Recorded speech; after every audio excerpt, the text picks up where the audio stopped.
Բարև ձեզ սիրելի հայրենակիցներ, այսօր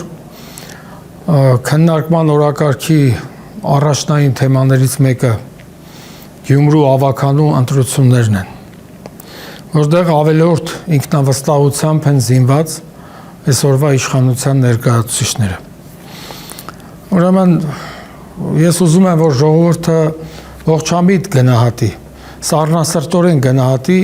առկա իրավիճակը։ Ով է այսօր հավակնում Գյումրու քաղաքապետի պաշտոնին։ Մի մարդ, ում անհեռատես քաղաքականության արդյունքում այսօր Գյումրին հազարավոր երեխեք է զոհաբերել, հազարավոր գերեզմաններ կան, որ մեկի գերեզմանին է գնացել, այդ անլվա Նիկոլ Փաշինը, որ մի երեխու է գնացել, որի ընտանիքին է գնացել ցավակցելու։ Անամոթաբար գնում է Գյումրի քարոզարշավի, փոխանակ խոսի Գյումրիի խնդիրների մասին, բայց ինքը չի կարող խոսել, որովհետև չի տիրապետում։ Ինքը էլի սկսել է իր լոլոները կարդալ, Մերսեդեսները, Յաշիկները, Բռաբուսները, չգիտեմ ինչերը վազվռատ կանենք։ Այ գյումրեցուն հիմա դա է հետաքրքրում։ Այ տղա, դու որ տեղյակ չես այդ քաղաքի արկա խնդիրներից, դու ինչ գործ ունես այնտեղ թեկնածու առաջադրես։ Այսօր քանի զոհ ունի Գյումրին, որ մեկի տուն ես գնացել եմ հարցնում, այ անամոթ։ Ու սրա բաները, այդ խոսնակները, այն Արաբաթ Միրզոև, արտաքին գործերի նախարար, ոչ բարով, ասում է այս պահին ԼՂՀ հայերի համար, ԼՂՀ հայերի, էլ սրանց տարանջատում է նայեք, արդեն տարանջատում են Հայաստանի հայեր և Լեռնային Ղարաբաղի, որ իրականում պիտի ասի Արցախի, դե վախը ասի Արցախի հայեր, իրենց բնորան, իրենք տներ վերադառնալու և անվտանգ ապրելու պայմաններ ես չեմ տեսնում։ Նախ սկսենք դրանից դու ով ես, որ տես պայմաններ տենաս կամ ոչ, այ տղա։ Երկրորդ հերթին, բա քո վարչապետ կոչեցյալը ասում էր մեր գերիները թող 1-2 ամիս համբերեն։ Հիմա ինչ դարձավ։ Ինչ ասում ես ապիկարը։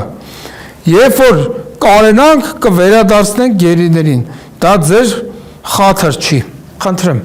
Հələ սրանց պահվածքը, սրանց վերաբերմունքը, մեր ժողովրդի, մեր երկրի ապագայի նկատմամբ, բայց այս մարդը ինչ գործ ունի Գյումրիում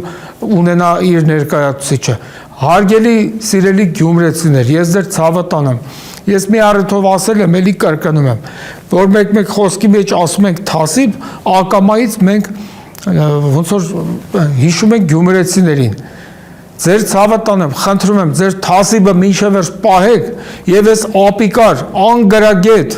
անհեռատես, պետականությանը հակացուցված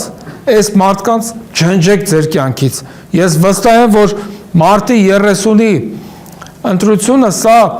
լինելու է հանուն Հայաստանի Հանրապետության։ Հասկանում եք, այնտեղ բազմաթիվ կուսակցություններ կան, որ քաղաքական հայտ են ներկայացրել։ Դա նրանց քաղաքական իրավունքն է, սահմանադրական իրավունքն է, բայց դուք պետք է որոշեք այդ իրավունքների թույլատրելիության սահմանը։ Ու այստեղ խնդրում եմ նկատի ունենալ,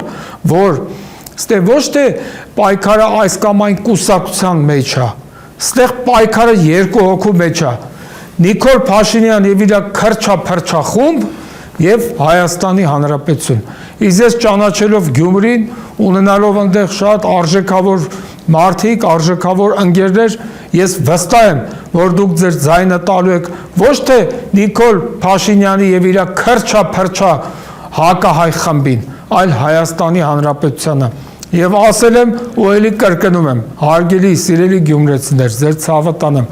Հովհաննես Շիրազ տված տարածաշրջանը, Ֆրուզիկ Մկրտչյան տված տարածաշրջանը, Ավետիք Իսահակյան տված տարածաշրջանը և վերջապես մեր սիրելի երգչուհի Արաքսիա Գյուլզադյան տված տարածաշրջանը չի կարող ձայն տալ մի քաղաքական ուժի, որի օրոք Հայաստանում արտագաղթն ավելացել է, սոցիալական ապահովությունը նվազել է, գործազրկության մակարդակը աճել է, արտագաղթը աճել է և ի վերջո չի կարող այդ տարածաշրջանը թասիբով, ձայն տալ մի քաղաքական ուժի, ով Հայաստանում խրախուսում է գոմիկությունը, տրանսգենդերությունը եւ ոչ ավանդական մյուս այլ արժեքները։ Առայժմ այսքանը, հետո նորից կանդրադառնանք թեմային։